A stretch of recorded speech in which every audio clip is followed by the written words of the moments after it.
Сегодня мы закончили камин из мрамора Волокос Энера Марквина.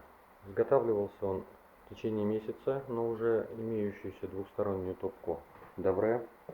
Ну и уже был подключен к дымоходу.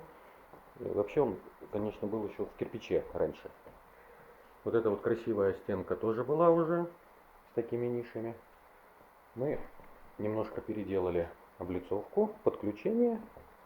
И у нас получилось вот такой вот камин.